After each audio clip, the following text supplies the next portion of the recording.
The 9,939th meeting of the Security Council is called to order. The provisional agenda for this meeting is threats to international peace and security. The agenda is adopted. In accordance with Rule 37 of the Council's Provisional Rules of Procedure, I invite the representative of the Islamic Republic of Iran, Iraq, Israel, Kuwait, Turkey, and the Bolivarian Republic of Venezuela to participate in this meeting. It is so decided.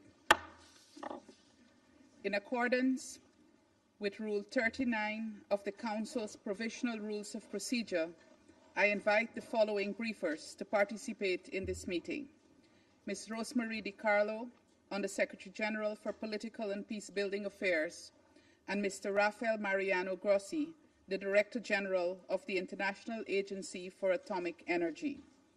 It is so decided. In accordance with Rule 39 of the Council's Provisional Rules of Procedure, I also invite His Excellency Mr. Stavros Lambrinidis, Head of the Delegation of the European Union to the United Nations, to participate in this meeting. It is so decided. The Security Council will now begin its consideration of Item 2 of the agenda. I wish to warmly welcome the Secretary General, His Excellency Mr. Antonio Guterres, and I give him the floor. Madam President, allow me to make a brief introduction before the briefings of my colleagues. Excellencies, there are moments when the choices before us are not just consequential, they are defining. Moments when the direction taken will shape not only the fate of nations, but potentially our collective future. This is such a moment.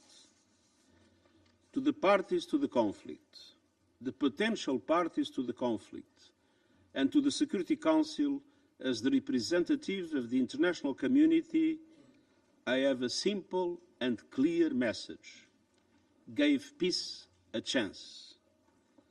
The confrontation between Israel and Iran is escalating rapidly with a terrible toll, killing and injuring civilians, devastating homes, neighborhoods and civilian infrastructure, and attacking nuclear facilities. The world is watching with growing alarm. We are not drifting toward crisis, we are racing toward it. We are not witnessing isolated incidents, we are on course to potential chaos. The expansion of this conflict could ignite a fire that no one can control. We must not let that happen. Excellencies, it may be easy to list a range of problems that have impacted relations between Israel and Iran in the last decades. But the central question of this conflict is the nuclear question. Non-proliferation is a must for the safety and security of us all. The Non-Proliferation Treaty is a cornerstone of international security. Iran must respect it. And Iran has repeatedly stated that it is not seeking nuclear weapons. But let's recognize there is a trust gap. The only way to bridge that gap is through diplomacy, to establish a credible, comprehensible, and verifiable solution, including full access to inspectors of the IAEA as the United Nations technical agency in this field. For all of that to be possible, I appeal for an end to the fighting and the return to serious negotiations. At this defining moment, I urge this Council to act with unity and urgency for dialogue. And I urge the international community to rally behind the sole path that can deliver lasting peace: diplomacy, grounded in international law, including the UN Charter. This is even more crucial given the unfolding horrors in Gaza. Excellencies, the only thing that is predictable is that the consequences of continuing this conflict are unpredictable. Let us not look back on this decisive moment with regret. Let us act responsibly and together to pull the region and our world back from the brink. Thank you. I thank the Secretary General for his remarks. I now give the floor to Ms. Rosemarie DiCarlo. Thank you, Madam President. We meet as the scope and scale of attacks in Iran and Israel continue to widen, with grave consequences for civilians in both countries. In Iran, Israel claims to have targeted over 100 military sites and nuclear facilities, including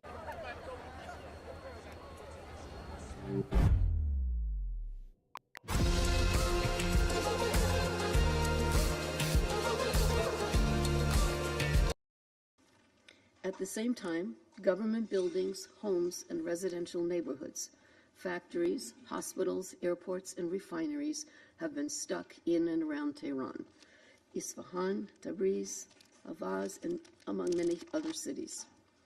The bombing on 17 June of Iran's state-run television channel during a live broadcast marked a chilling moment. Residents of Tehran and other cities have received warnings to evacuate on more than one occasion. Iran has closed its airspace until further notice and has shut some border crossings. In Israel, residential neighborhoods and essential infrastructure have been hit throughout the country, notably in Tel Aviv, Haifa, Bat Yam, Dimona, Petah Tikva, and Eilat. Several civilian sites have been directly impacted by Iran's airstrikes, including the Weizmann Research Institute in Rehovot, the Bazan Petrochemical Complex in Haifa, and yesterday, the Soroka Medical Center in Beersheba. A state of national emergency remains in place, with severe restrictions on air travel. Several areas in the occupied West Bank have also been impacted, and checkpoints and road closures are impacting movement, especially for Palestinians. Throughout the region, airspace remains severely constrained by these exchanges, not only within Iran and Israel, but also throughout Syria, Jordan, Lebanon, Iraq, and beyond.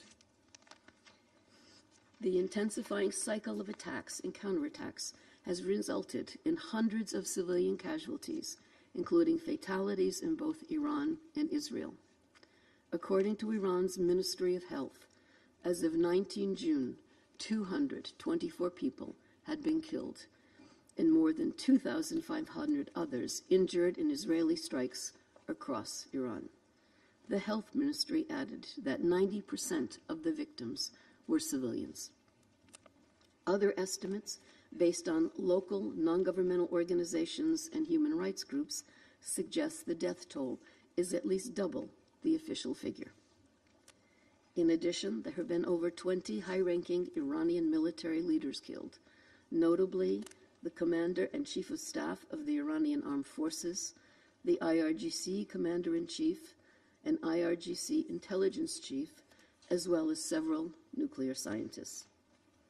We've also received reports of significant displacement out of Tehran, a city of over 12 million residents, resulting in massive traffic jams. Fuel shortages are leading to long queues at patrol stations, sometimes for over 5 hours, further hampering movement. And still, many remain trapped in their homes in Tehran with nowhere to flee. In the absence of bomb shelters on air raid sirens in the city and widespread internet blackouts, further strikes are bound to harm more civilians. In Israel, the Office of the Prime Minister stated that, as of 19 June, Iran's strikes have killed 24 people and injured 915 others, the vast majority civilians. The strikes have also damaged homes, leading to the displacement of Israelis. Madam President, we are teetering on the edge of a full-blown conflict and a humanitarian crisis. International humanitarian law must be respected, including the principles of distinction, proportionality, and precaution in attack. Attacks directed against civilians and civilian objects and indiscriminate attacks are strictly prohibited. Medical personnel and medical facilities, including hospitals, must be respected and protected. We are witnessing in real time the impact of the conflict regionally, with missile launches by the Houthis in Yemen toward Israel and heightened tensions involving armed groups in Iraq. With each passing day of fighting, the danger, particularly for civilians, grows. Interceptions and explosives falling short have been reported over Lebanon, Jordan, Iraq, and Syria, sending debris into populated areas, sowing fear and uncertainty. Any further expansion of the conflict could have enormous consequences for the region and for international peace and security at large. The fallout of the conflict is also economic. We cannot discount the global impact of a potential disruption of trade through the Strait of Hormuz, described by the World Bank as the world's most critical oil passageway. Trade through this vital route has already fallen by 15% amid heightened tensions starting in late 2023. Madam President, International Atomic Energy Agency Director General Grossi will address this council shortly. Allow me at this juncture to express our appreciation to the IAEA and its staff still on the ground in Iran. We also convey our deepest gratitude to our colleagues who have continued to stay and deliver. At the center of the ongoing conflict are concerns about Iran's nuclear program. As the Secretary General has stated, the best way to address these concerns is through dialogue leading to a negotiated solution. But the window to prevent a catastrophic escalation and achieve a peaceful resolution has not yet closed, as demonstrated by positive recent openings for diplomacy. We welcome in this regard the talks between the foreign ministers of France, Germany, the United Kingdom, and Iran in Geneva today. We strongly encourage such efforts. We must pursue every possible opportunity to de-escalate, to cease the hostilities, to settle disputes by peaceful means. The charter that binds all of us mandates it. The imperative for diplomacy has seldom been greater. Thank you, Madam President. I thank Ms. DiCarlo for her briefing, and I now give the floor to Mr. Rafael Mariano Grossi.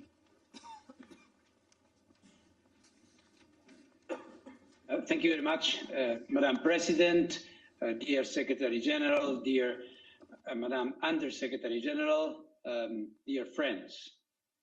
Attacks on nuclear sites in the Islamic Republic of Iran have caused a sharp degradation in nuclear safety and security in Iran. Though they have not so far led to a radiological release affecting the public, there is a danger this could occur. The IAEA has been monitoring closely the situation at Iran's nuclear sites since Israel began its attacks a week ago. As part of its mission, the IAEA is the global nerve center for information on nuclear and radiological safety, and we can respond to any nuclear or radiological emergency. Based on information available to the IAEA, the following is the current situation at Iran's nuclear sites, which I offer as a follow-up to my most recent report to this Security Council. The Natanz enrichment site contains two facilities. The first is the main fuel enrichment plant. The initial attacks on the 13th of June targeted and destroyed electricity infrastructure at the facility, including an electrical substation, the main electric power supply building, an emergency power supply, and backup generators. On the same day, the main cascade hall appears to have been attacked using ground-penetrating munitions. Second facility at Natanz is the pilot fuel enrichment plant. It consists of above ground and underground cascade halls. On the 13th of June, the above ground part was functionally destroyed, and the strikes on the underground cascade salts were seriously damaging. The level of radioactivity outside the Natanz site has remained unchanged and at normal levels, indicating no external radiological impact on the population or the environment there. However, within the Natanz facility, there is both radiological and chemical contamination. It is possible that uranium isotopes contained in uranium hexafluoride, uranyl fluoride, and hydrogen fluoride are dispersed inside the facility. The radiation, primarily consisting of alpha particles, poses a significant danger if inhaled or digested. This risk can be effectively managed with appropriate protective measures, such as using respiratory devices. The main concern inside the facility is chemical toxicity. Fordow is Iran's main enrichment location for enriching uranium at 60%. The agency is not aware of any damage at Fordow at this time. At the Esfahan nuclear site, 4 buildings were damaged in last Friday's attack. The Central Chemical Laboratory, a uranium conversion plant, the Tehran reactor fuel manufacturing plant, and the enriched uranium metal processing facility, which was under construction. No increase of off-site radiation levels was reported. In Natanz, the main concern here is chemical toxicity. The Kondab heavy water research reactor under construction in Arak was hit on the 19th of June. As the reactor was not operational and it did not contain any nuclear material, no radiological consequence is expected. The nearby heavy water production plant is also assessed to have been hit, and similarly, no radiological consequence is expected. As stated in the IAEA's update of 18th June, at the Tehran Research Center, 1 building where advanced centrifuge rotors were manufactured and tested was hit. At the Karaj workshop, 2 buildings where different centrifuge components were manufactured were destroyed. There was no radiological impact internally or externally. Let me now refer to the Bushehr nuclear power plant. This is the nuclear site in Iran where the consequences of an attack could be most serious.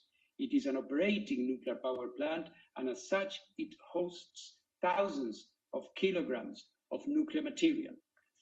Countries of the region have reached out directly to me over the past few hours to express their concerns, and I want to make it absolutely and completely clear.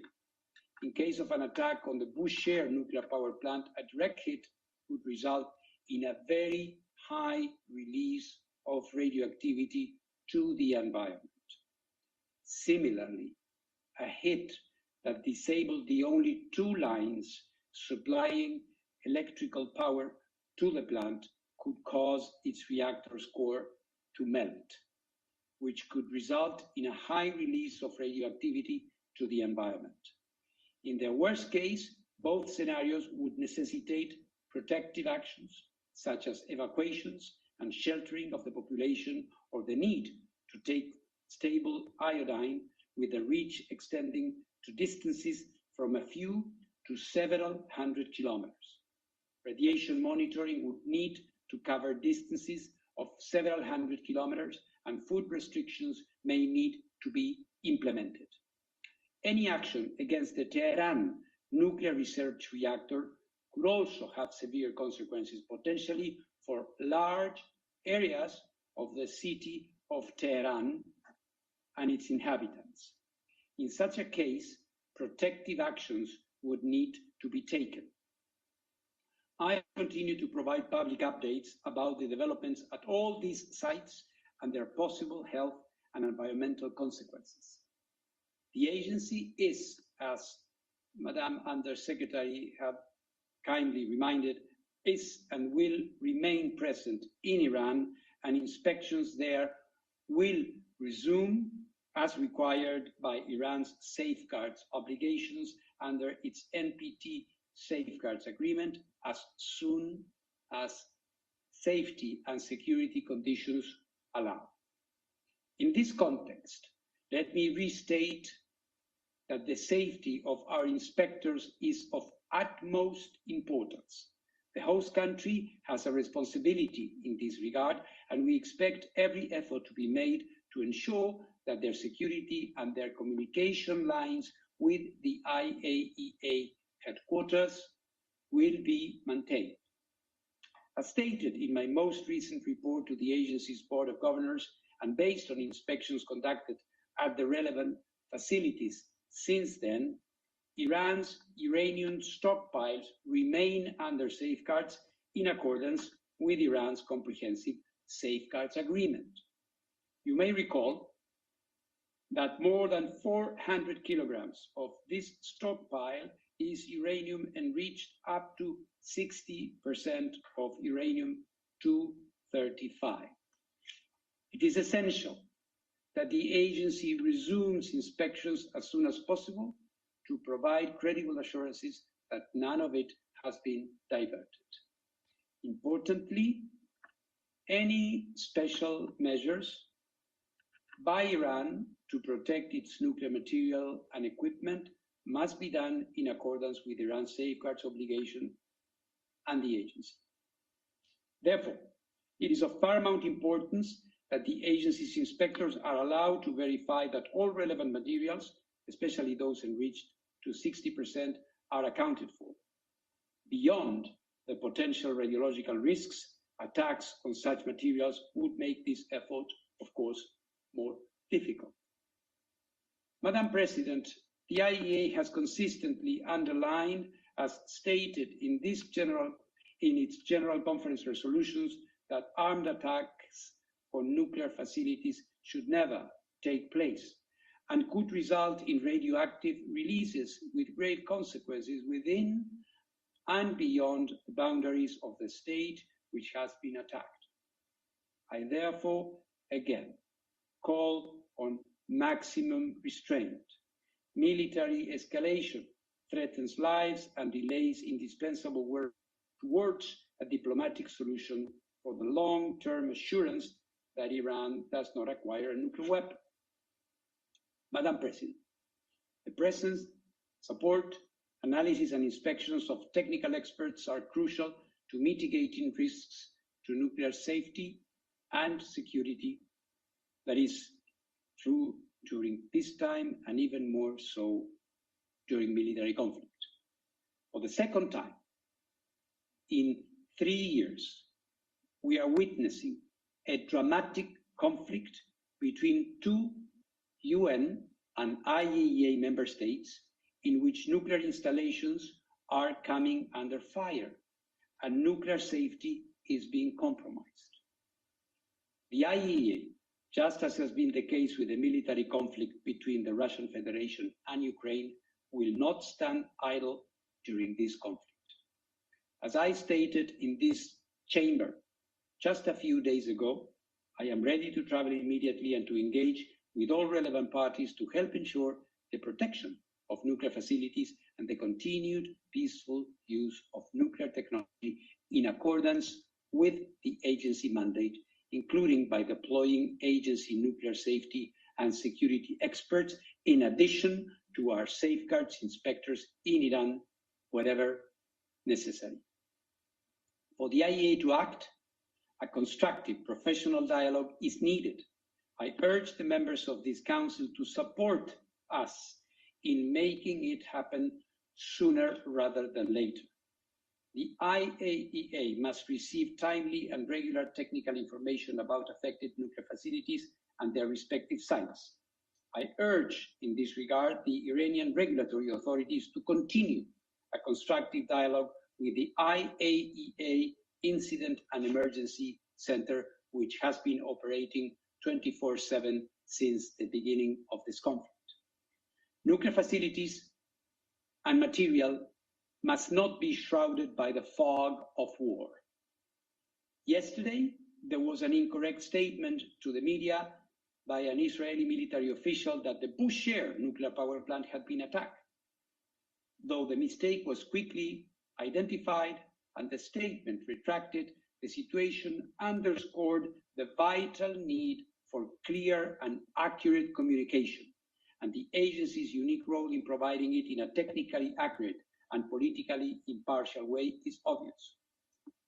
Let me conclude by assuring the international community of the IAEA's continued support at this very grave time. A diplomatic solution is within reach if the necessary political will is there. Elements for an agreement have been discussed. The IAEA can guarantee through a watertight inspection system that nuclear weapons will not be developed in Iran. They can form the basis of a long-standing agreement that brings peace and avoids a nuclear crisis in the Middle East. This opportunity should not be missed. The alternative would be a protracted conflict and a looming threat of nuclear proliferation that, while emanating from the Middle East, would effectively erode the NPT and the non-proliferation regime as a whole. Thank you very much. I thank Mr. Grossi for his briefing. I now give the floor to those council members who wish to make statements. I give the floor to the representative of China. Thank you, President. 主席，我感谢 President, 你 I 召开 thank you 此 for 次紧 convening 急 this 公开会， emergency open meeting. 感谢古 I 特雷 thank 斯 Secretary 秘 General 书长的发 Guterres 言， for his statement 支持秘 and 书长 support his 关于 call for an 停火 end 止战、 to the 重回 fighting 外交 and 谈 the 判的呼 return to 吁。 diplomatic negotiations. 感谢 I 迪卡 thank 洛副秘书 Undersecretary 长 General 和 Di 格罗西 Carlo 总 and 干事的 Director 通报。 General Grossi for their briefings. 以色列和伊 As 朗的 the 军事冲突 Israel-Iran 进入 military 第8天 conflict，enters its 造 8th 成 day, 双方 it 大 is 量平民 distressing 伤 to 亡 note 和 that 设施 it 损 has 毁， resulted in 令 a 人 large 痛 number 心。 of civilian casualties and damage 如 to 果冲 facilities 突 on both 进一步 sides. 升级， If the 不 conflict 仅冲 escalates 突双 further, 方 not 将 only will 将 both sides 遭受更大损失， suffer greater 地区国 losses, 家 but the 也 regional 将深受 countries 其 will 害。 also be severely affected. 以色列的行为 Israel's 违反 actions 国际法 violate 和国际 international 关 law 系准 and the 则， norms of international 侵害 relations, 伊朗主权 jeopardize 和安全， sovereignty and security of 破坏 Iran, 了地区 and 的和平稳 undermine 定。 regional peace and 中方 stability. 予以明确 China 谴责。 unequivocally condemns this.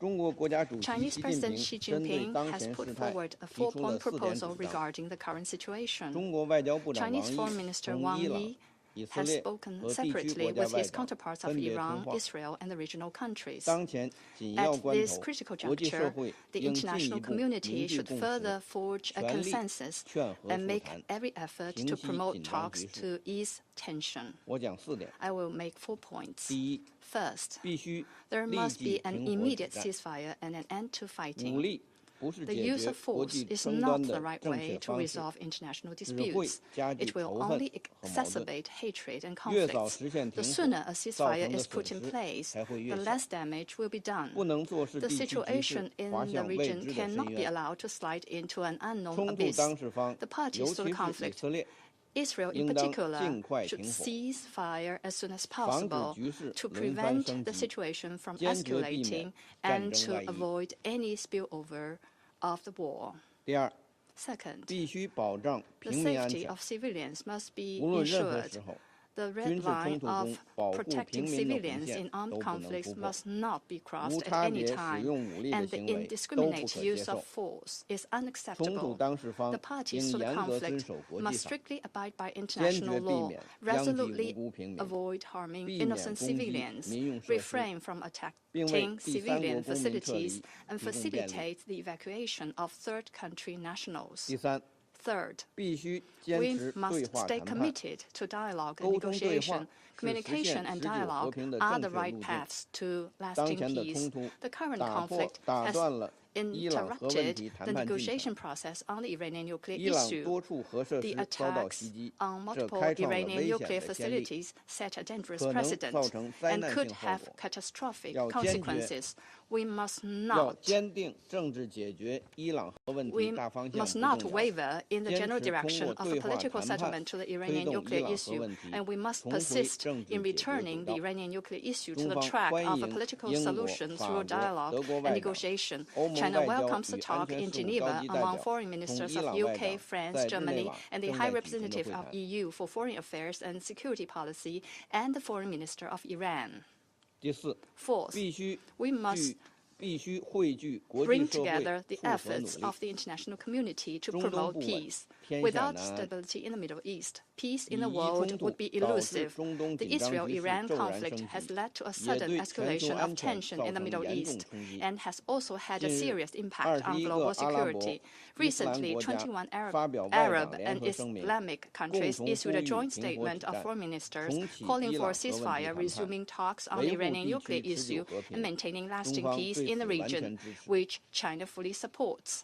国际社会， The 特 international 别是对 community, 冲突当事 especially 方 major 有特 countries 殊影 with 响力的 special 大国， influence on the 要 parties 为 to the 推动 conflict, 局势降 should 温 make 做出努 efforts 力， to cool 而 down 不 the 是相反。 situation rather than the opposite. 安理会 The 作 Security 为维 Council, 护 as 国 the 际和平 primary 与安 body 全的首要机 responsible 构， for maintaining 应 international 当为 peace and 此发挥 security, 更大作 should 用。 play a greater 我 role 们 in 支 this 持 regard. 安理会 We 及 support 时 the 采取 Council 必要 in 行动。 taking necessary actions in a timely fashion. 中方愿继续 China 同 stands 各方 ready to 加强 continue 沟 to 通协 strengthen 调， communication and 凝聚 coordination 合 with 力， all relevant 主持 parties, 公道， build 为恢 synergies, 复中 uphold 东地区 justice, 和平 and 发 play 挥 a 建设性 constructive 作用 role。in 谢谢 restoring 主 peace 席。 in the Middle East. Thank you, President. I thank the representative of China for his statement, and I give the floor now to the representative of Pakistan. Thank you, Madam President. I would like to thank Secretary General Guterres for his presence and thoughtful and compelling remarks. Secretary General, you spoke about a defining moment and our collective future, as well as collective responsibility. And we fully agree with you and your call to give peace a chance. And in that context, your appeal to end the fighting and return to negotiations. I'm also thankful to Undersecretary General DiCarlo for her complimentary briefing, as well as the briefing by Director General Grossi. We note in particular his view that diplomatic solution is within reach with necessary political will. Madam President, last Friday, the Council had an emergency session in the wake of Israel's military strikes, violating the sovereignty and territorial integrity of Iran in flagrant violation and contravention of the UN Charter and fundamental principles of international law. 1 week later, as a result of such irresponsible behavior, the situation has only exacerbated, with grave implications for regional and international peace and security. Pakistan strongly condemns the unjustified and illegitimate aggression by Israel. We stand in solidarity with the people of Iran. We unequivocally denounce the blatant attacks and military strikes carried out by Israel, which constitute a grave danger and a serious threat to the peace, security, and stability of the entire region and beyond, with serious implications. We offer our sincere condolences and sympathies to the brotherly people of Iran on the loss of life as a result of these unprovoked attacks. The ensuing humanitarian crisis and civilian toll on both sides is also deplorable. International humanitarian law must be complied by all sides. The attacks against nuclear facilities for peaceful purposes are deeply troubling.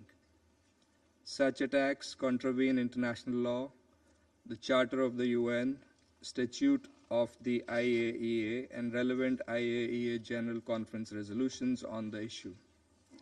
It is the responsibility of the IAEA to clearly pronounce its legal position with regard to such attacks, as well as to report it to the Board of Governors and to the Security Council about the legal safeguards, safety and security implications of such attacks. The agency should fulfill that responsibility.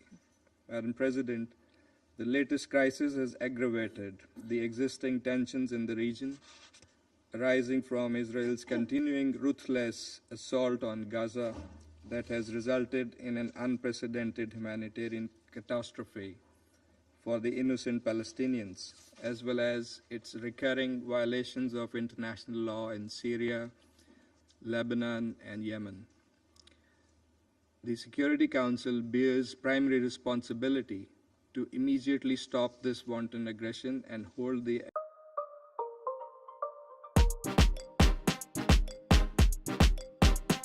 and affirm the following. First, categorical rejection and condemnation of Israel's attacks on the Islamic Republic of Iran since 13th of June and all actions that contravene international law and the purposes and principles of the Charter of the United Nations. Second, play its due role to end the hostilities and promote de-escalation for achieving a comprehensive ceasefire before the situation spirals out of control and threatens the peace and stability of the entire region. Third, clear denunciation of the targeting of IAEA safeguarded nuclear facilities against the provisions of international law and the UN Charter, as reflected in the UN Security Council resolutions, IAEA resolutions, and international humanitarian law, including the Geneva Conventions. The Security Council must implement its own resolution 487. Fourth, call for dialogue and diplomacy to promote a peaceful and lasting resolution of the crisis. Diplomacy must be given a chance. Madam President, regrettably, Israeli unlawful strikes against Iran came at the time of intense diplomatic engagement on Iran's nuclear issue. These illegal actions must not be allowed to scuttle that dialogue. Parties must swiftly return to the path of negotiations, which is the only viable means to reach a sustainable agreement regarding the Iranian nuclear program. We note the willingness expressed by the United States to keep the door for negotiations open. We also take note of the dialogue between the E3 and Iran.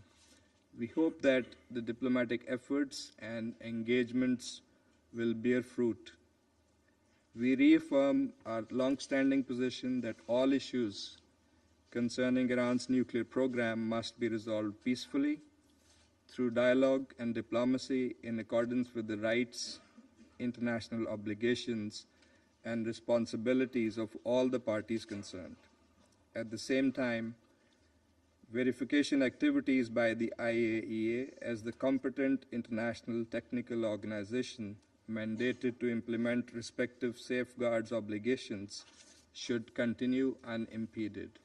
The IAEA must continue its work in an impartial and apolitical manner to provide objective reporting and credible information regarding the issues under its purview.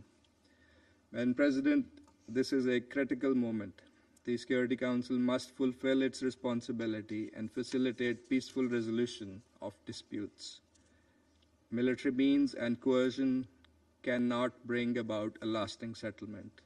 Dialogue and diplomacy, in full adherence to the principles of international law and the UN Charter, remain the only viable path to resolving this crisis.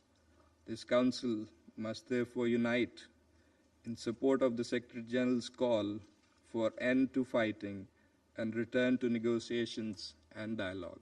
I thank you. I thank the representative of Pakistan for his statement, and I give the floor to the representative of the Russian Federation.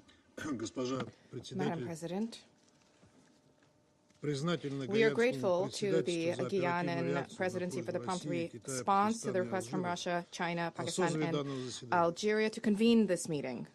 We thank the UN Secretary General for his opening remarks, as well as the Undersecretary General for Political and Peacebuilding Affairs and the Director of the IAEA for their briefings.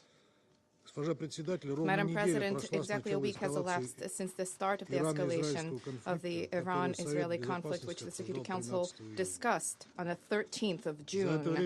In this time, the world has been flooded with images depicting the night skies over Tel Aviv and Tehran and other cities lit up with explosions of tens and hundreds of rockets. The apocalyptic predictions have become a reality. People in both countries have been forced to take shelter in hideouts with each passing day. The list of civilian casualties on both sides lengthens. As a result of the closure of the airspace in the region, many third country civilians have become entrapped and they are striving to find a way home. The Iranian peaceful civilian nuclear facilities continue to be targeted, and this is liable to plunge us into a hitherto unseen nuclear catastrophe. The UN Security Council, the principal body for the maintenance of international peace and security, cannot shirk its responsibility and must provide an objective assessment of the situation and to devise an appropriate decision. We cannot deny the obvious facts. It is indeed Israel which attacked Iran on the eve of the latest planned round of indirect talks between Washington and Tehran.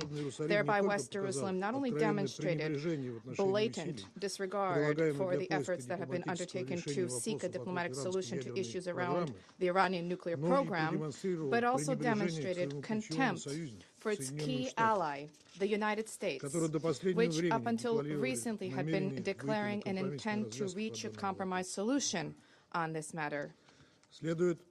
It is worth recalling that the Iranian nuclear program is not a scroll secured by 7 seals, indiscernible to the international community. The nuclear facilities and installations in this country are under the safeguards of the IAEA and are continuously subject to scrupulous verification by agency inspectors.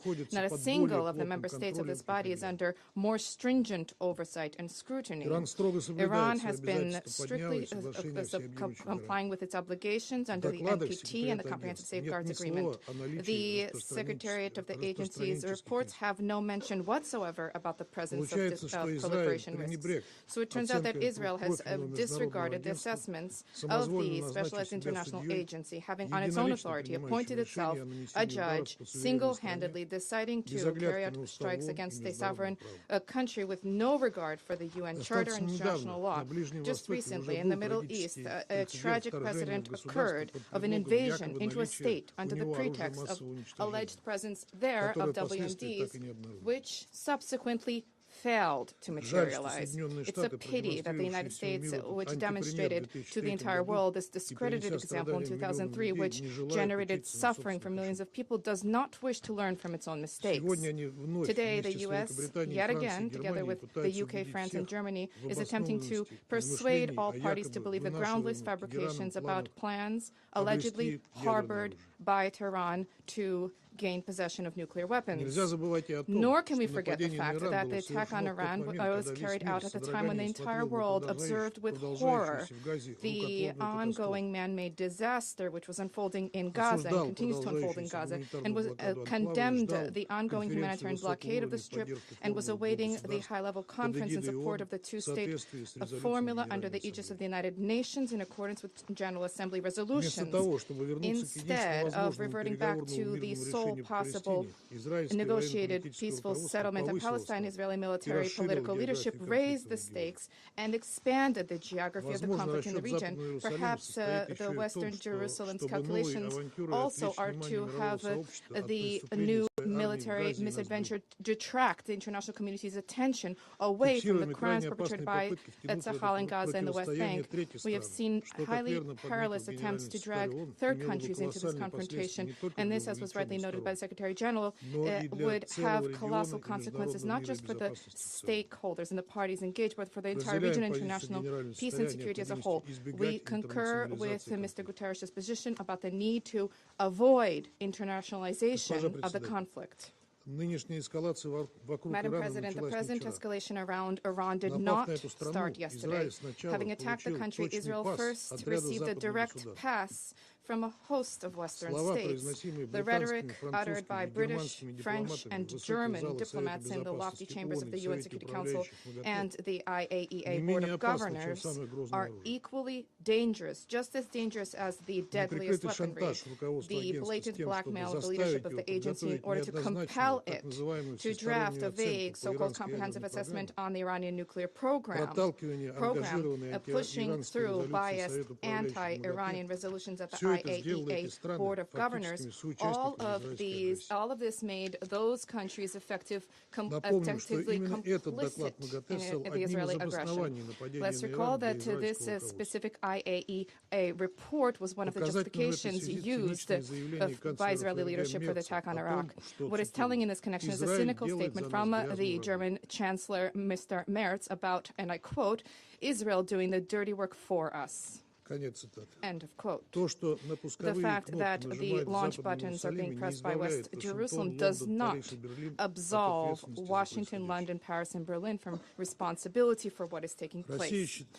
Russia views the ongoing intense Israeli attacks targeting civilian objects in Iran as completely unacceptable and unlawful under international law. As a result of these reckless actions, unacceptable threats are being posed to international peace and security. Nuclear facilities cannot be targeted by strikes.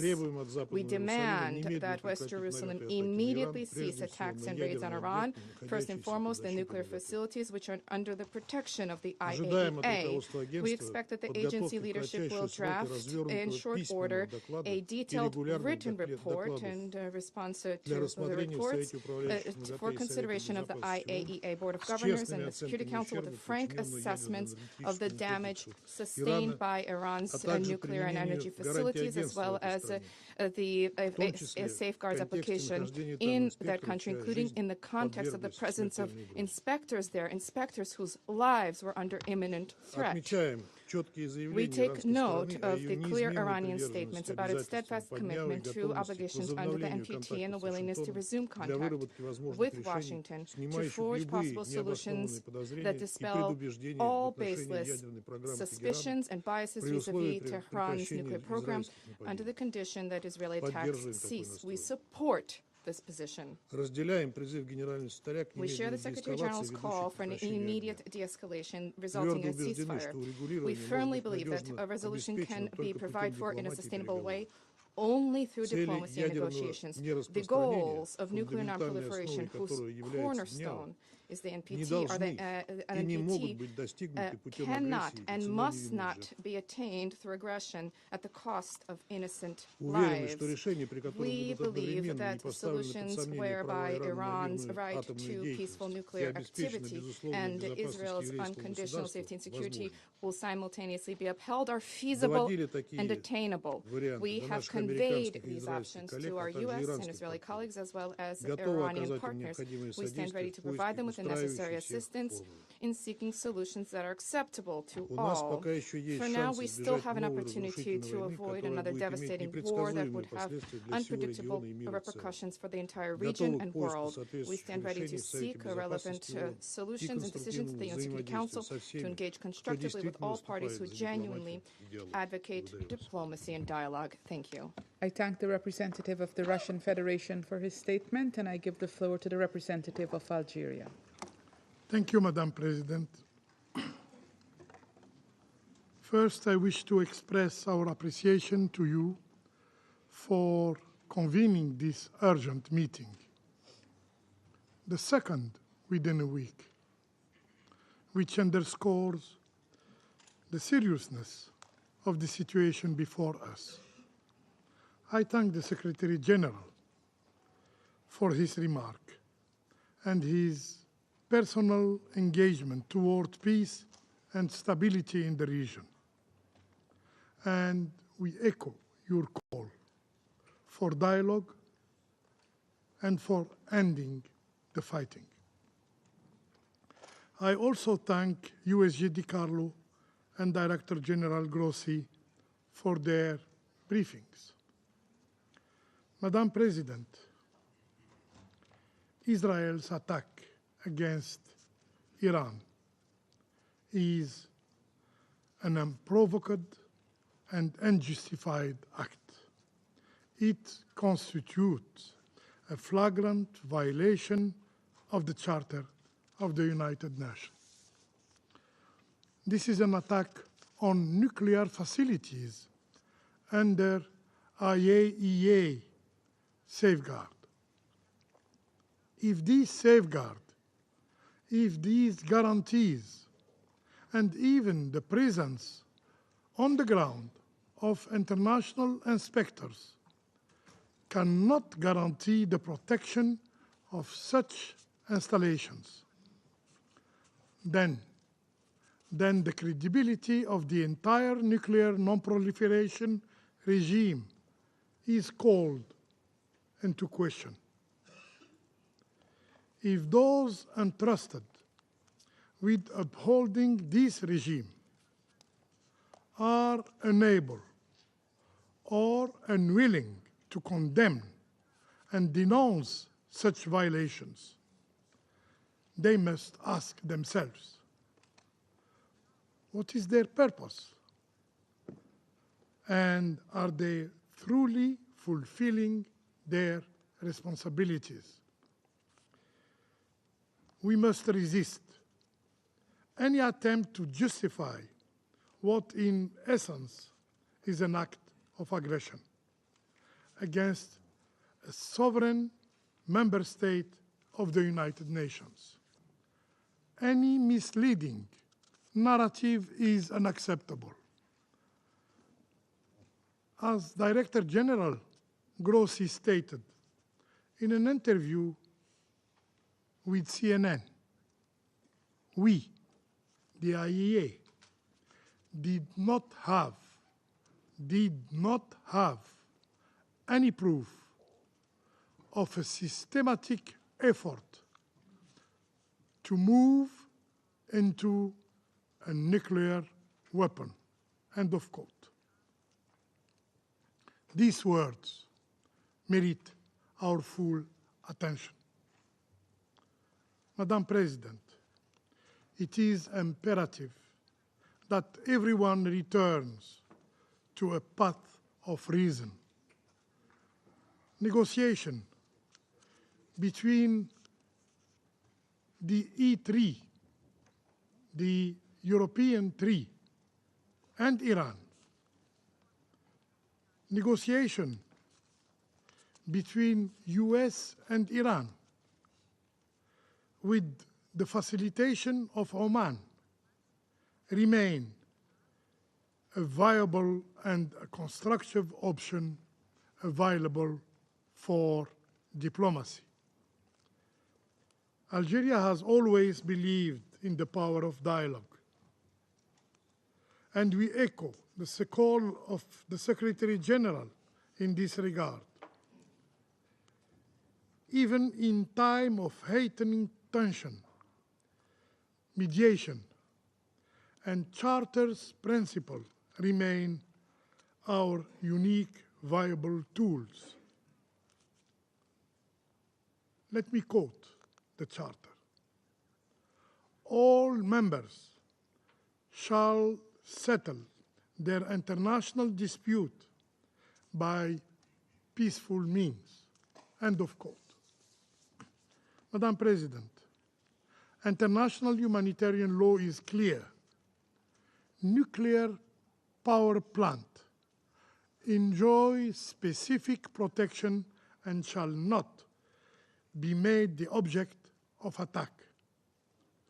Attacks against such facilities are prohibited. If there remains a risk of radioactive material spreading from the impacted facilities, the potential danger extends well beyond borders endangering civilian populations across the region. For my country, Algeria, there can be no double standard, no double standards when it comes to respecting international humanitarian law. Civilian and civilian infrastructure must be protected everywhere and under all circumstances. We have consistently warned against violation of international humanitarian law, notably in Gaza, where tragically violating IHL became the norm. Today, the same patterns of conduct are being repeated and repeated again. When we reiterate in the strongest term our condemnation of all violation of international humanitarian law, the protection of civilians is not optional. It is an obligation. Upholding international humanitarian law is a matter of preserving our shared humanity. However, those responsible for the collapse of the health system in Gaza, for the killing of 1,580 health workers, for the killing of over 18,000 children and more than 10,000 women, for the killing of 225 journalists, and for the killing of 467 humanitarian workers, cannot credibly claim to be upholding international humanitarian law. Madam President, no measures can substitute for the responsibility that rests with this Council. In 1981, following the Israeli attack on Iraq, remember, this very Council unanimously adopted Resolution 487. It's true, this resolution was never really implemented. And Israel's nuclear facilities were never placed under IAEA safeguards. And Iraq never received any compensation. And the Council, this very Council, was never properly informed of follow-up measures. This is to show that the legacy of impunity, the legacy of immunity, has dangerous consequences. What we are witnessing today is not simply an isolated act of aggression. It is a profound challenge to the very foundations of the international legal order. The Security Council must fulfill its mandate. Acts that threat international peace and security demand an adequate response. Inaction should not and cannot be an option. I thank you. I thank the representative of Algeria for his statement, and I give the floor now to the representative of the Republic of Korea. Thank you, Madam President. At the outset, let me express my gratitude to Guyana for swiftly convening today's meeting at this critical juncture. I thank the Secretary General for his important statement and compelling message. I also appreciate USGT Carlo and IAEA Director General Grossi for their informative briefings. I reiterate our deepest concern over this dangerous escalation of conflict in the Middle East. Despite the unanimous calls for maximum restraint during last Friday's Council meeting, we regret that Israel and Iran have continued to exchange attacks, putting the safety and security of their own people at grave risk. The government of the Republic of Korea condemns all actions that further aggravate the worsening situation. Over the past week, both Iran and Israel have carried out repeated and large-scale missile and drone strikes against each other's military assets and critical infrastructure, resulting in widespread destruction and a growing number of casualties, including many civilians. Should this vicious cycle of mutual retaliation persist, not only the peoples of Iran and Israel, but also millions in neighboring states and beyond could face intensifying threats to their safety and livelihoods. The region's instability is also generating negative impacts on maritime security, as well as on global energy markets and supply chains, risking the economic security of the whole world. Madam President, in recent days, we have repeatedly heard the positions of both sides. What is important, however, is that all member states should respect the international law and the UN Charter, uphold the global non-proliferation regime, and work towards the promotion of international peace and stability. This is precisely the core mandate of the Security Council and the very reason we have reconvened here today. As repeatedly voiced in this chamber, the protection of civilians in armed conflicts is not optional. This is a legal obligation and a moral imperative we cannot afford to neglect. The indiscriminate use of explosive weapons in populated areas and on civilian facilities, including hospitals, must cease immediately. In addition, we reiterate concerns that attacks on nuclear facilities can have serious implications for nuclear safety, security, and safeguards.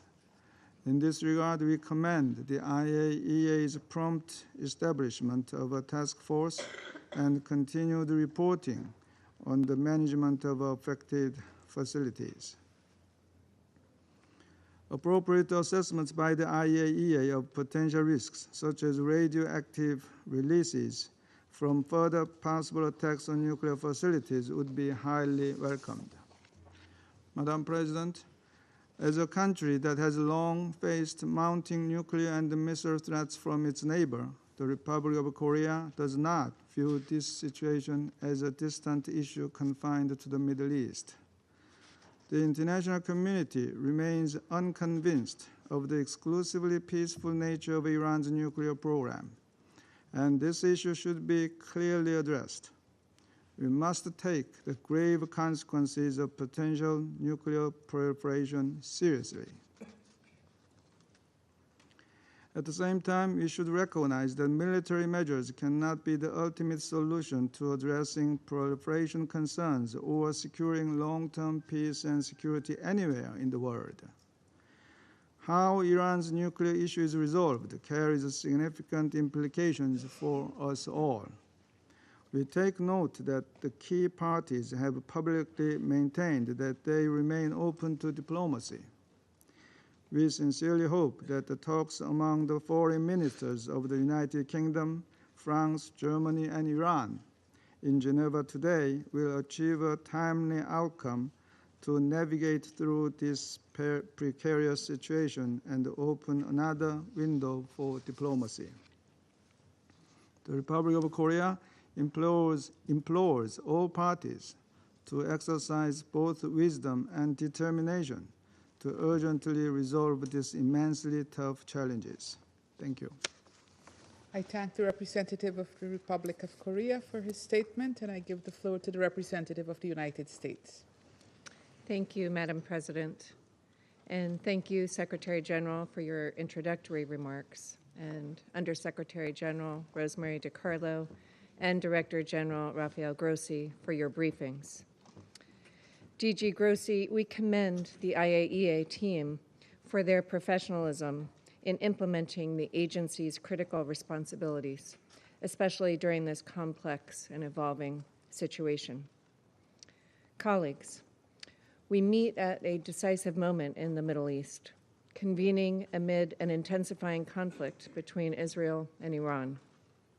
It is not too late for the government of Iran to do the right thing. President Trump has been clear in recent days that Iran's leadership must completely abandon its nuclear enrichment program and all aspirations of acquiring a nuclear weapon. The Iranian government has long posed a constant menace to the peace and security of its neighbors and the entire world, which this council is charged to maintain. The Iranian government has repeatedly called for Israel's destruction and for, and I quote, death to America. They have launched direct and proxy attacks on Israeli civilians, including most recently on southern Israel's largest hospital, and just recently, in the last couple hours, on Haifa. Israel's government has also spread chaos, terror, and suffering throughout the region. Iran's government has also spread chaos, terror, and suffering throughout the region. Let us not forget that the Iranian government was an enabling and ideological material force behind Hamas's deadly assault on Israel in October 2023. And it twice attacked Israel last year with hundreds of ballistic missiles. The Iranian government also encouraged its terrorist proxy, Hezbollah, to open a northern front from Lebanon and enabled Houthi rebels in Yemen to become a menace to global trade and freedom of navigation, and to launch long-range missiles endangering civilians in Israel. In January 2024, a drone attack from an Iran-backed terrorist group on a U.S. military facility in Jordan killed 3 American service members. Enough is enough. President, as the leaders from the Group of Seven stated earlier this week, Iran is the principal source of instability and terror in the Middle East. The G7 also reaffirmed the right of Israel to defend itself. While the United States was not involved in Israel's strikes, let there be no doubt that the United States continues to stand with Israel and supports its actions against Iran's nuclear ambitions. Iran's leaders could have avoided this conflict had they agreed to a deal that would have prevented them from ever obtaining a nuclear weapon. But they refused to do so, choosing instead to delay and deny. We can no longer ignore that Iran has all that it needs to achieve a nuclear weapon. All it needs is a decision from their supreme leader. That is unacceptable, and this council must urge them to change course.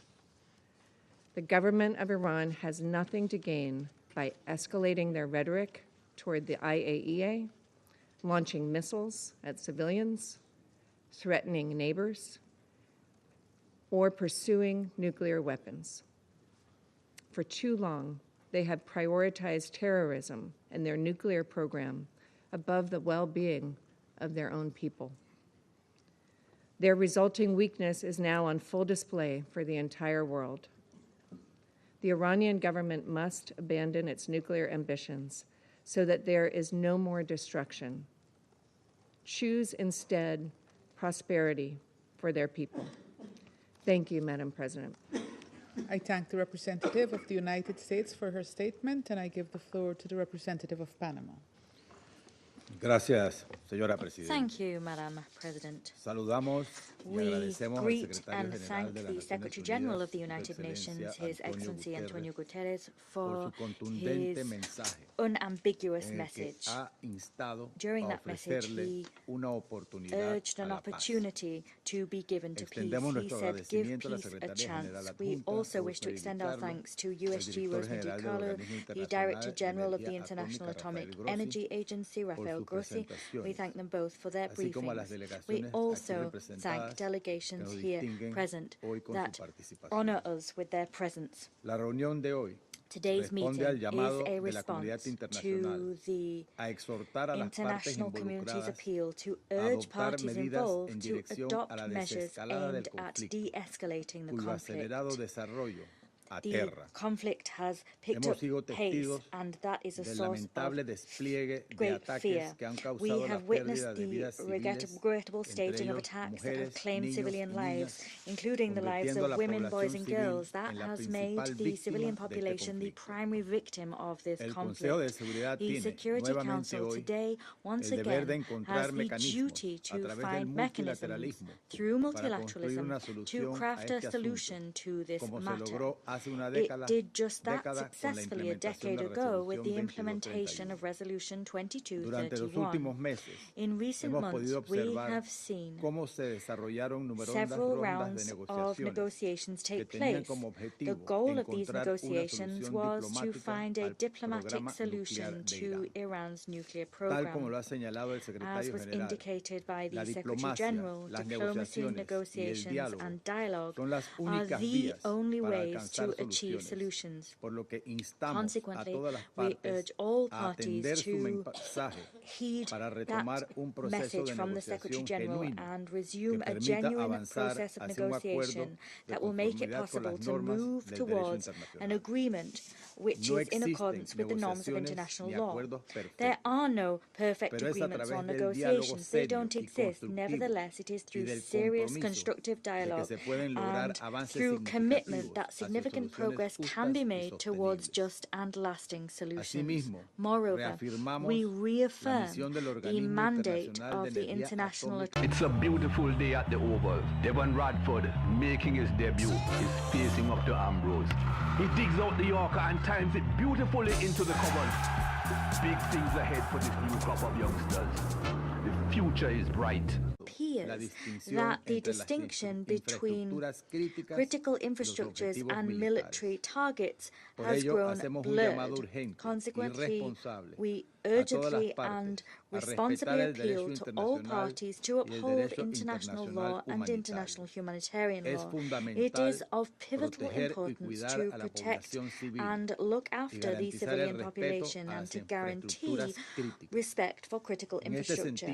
With this in mind, we recall that nuclear facilities must not be attacked under any circumstances, particularly those that are already under monitoring and verification from the IAEA within the framework of the Joint Comprehensive Plan of Action. We cannot allow acts of this kind to become acceptable within international law.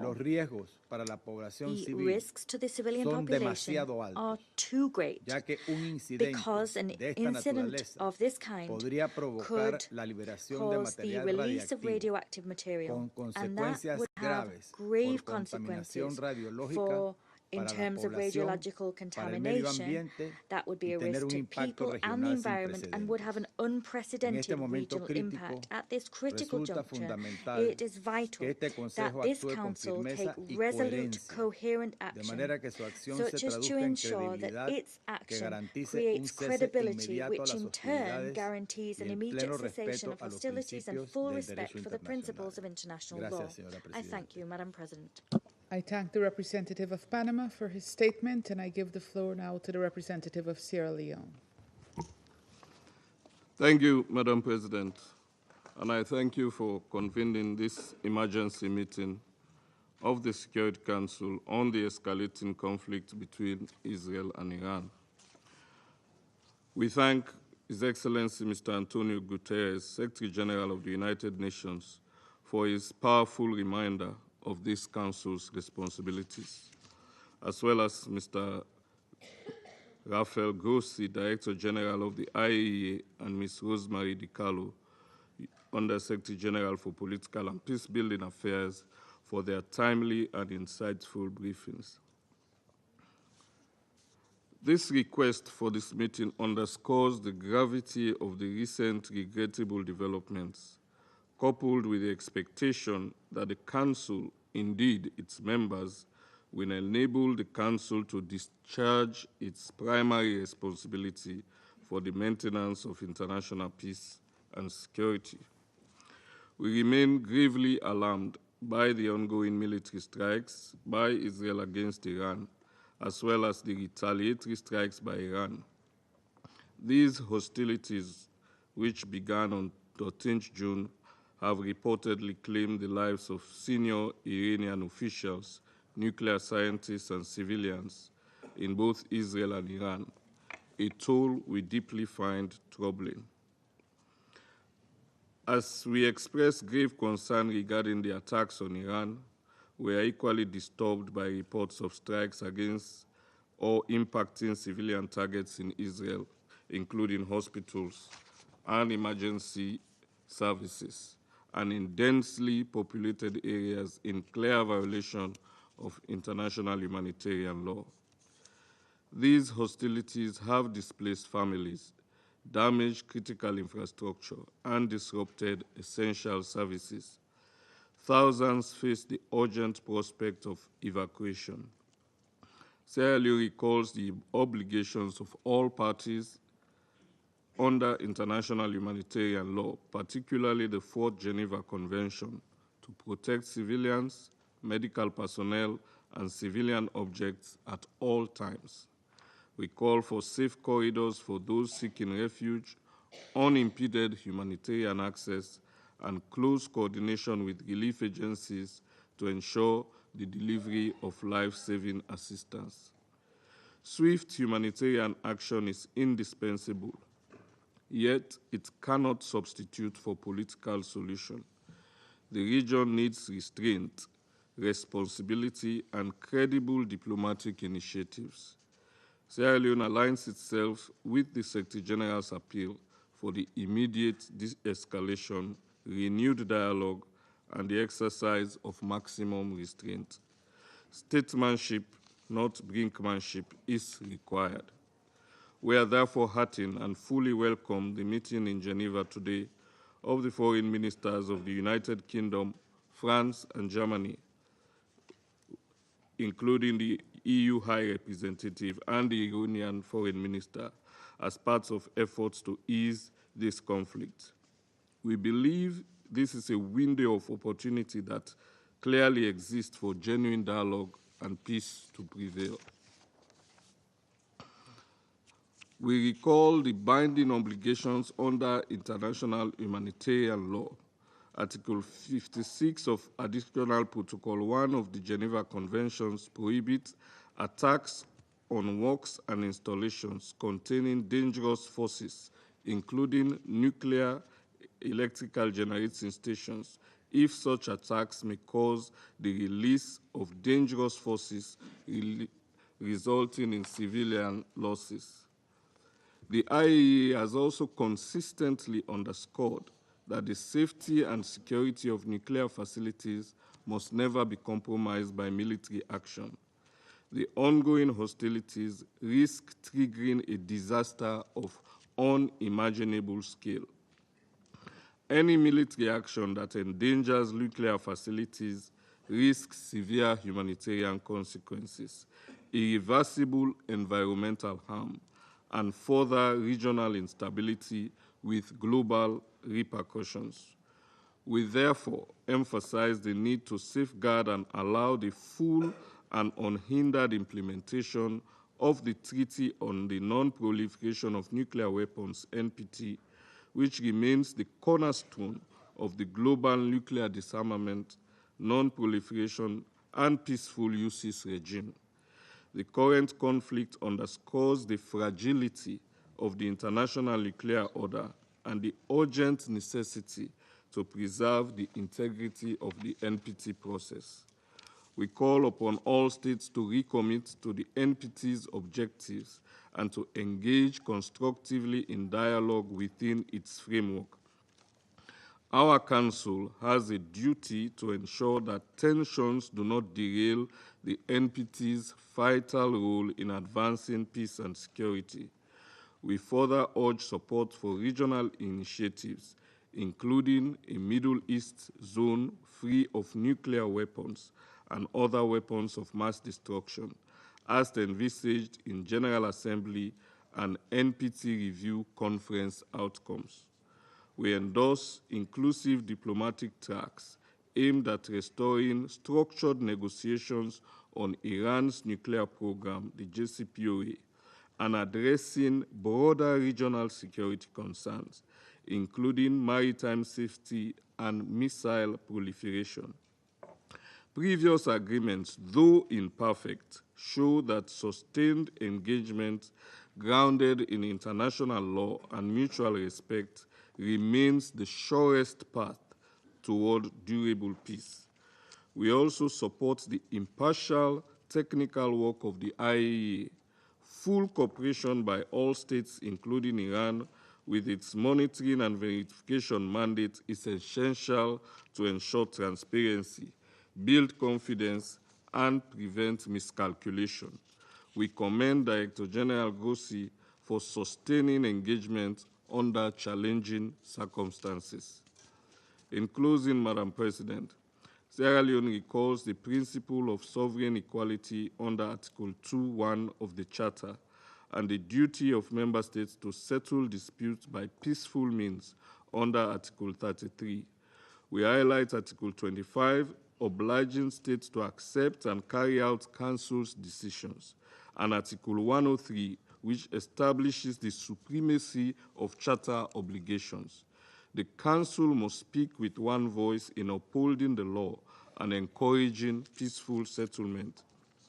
We welcome constructive efforts by regional actors and partners committed to the Charter. We encourage states with influence over the parties to use that influence and support non-military solutions, reinforce respect for international law. The human cost, environmental damage, and blow to economic stability from further escalation would be immense and long-lasting. Finally, Sierra Leone urges all parties to pause, de-escalate, and recommit to diplomacy. The eyes of the world are upon us, and history will measure us by the choices we make. Restraint, dialogue, and adherence to the Charter remain the guiding principles for a safer and more secure world. I thank you. I thank the representative of Sierra Leone for his statement, and I give the floor now to the representative of France. Merci, Madame la Présidente. Thank you, Madam President. Madame la Présidente, nous avons écouté avec la plus grande attention Monsieur le Secrétaire Général, qui a rappelé avec force la gravité de la situation. Forcefully reminded us of the gravity of the current situation, and for this we thank him. I thank the Undersecretary General for Political and Peacebuilding Affairs, Madame Di Carlo, as well as the Director General of the IAEA, Mr. Rafael Grossi, for their briefings, which provide us with an assessment of and provides us with an overview of the justification for today's meeting. Israeli strikes against Iran have been ongoing for a week. Civilian casualties are multiplying on both sides. Yesterday, one of the largest Israeli hospitals was struck by an Iranian missile. Israeli strikes have also targeted civilian infrastructure that is unrelated to the Iranian nuclear ballistic program, and information that has been relayed by the Director General of the IAEA vis-à-vis the radiological situation of certain sites is on everybody's minds. There is a need to urgently end these military operations. They harbor grave threats to regional peace and security. France calls for restraint and de-escalation. Civilian lives need to be shielded, and there's a need to re-embark upon the path of diplomacy. Mr. Secretary General stressed that at the heart of this matter lies the nuclear matter. France's position is clear. Iran cannot and must not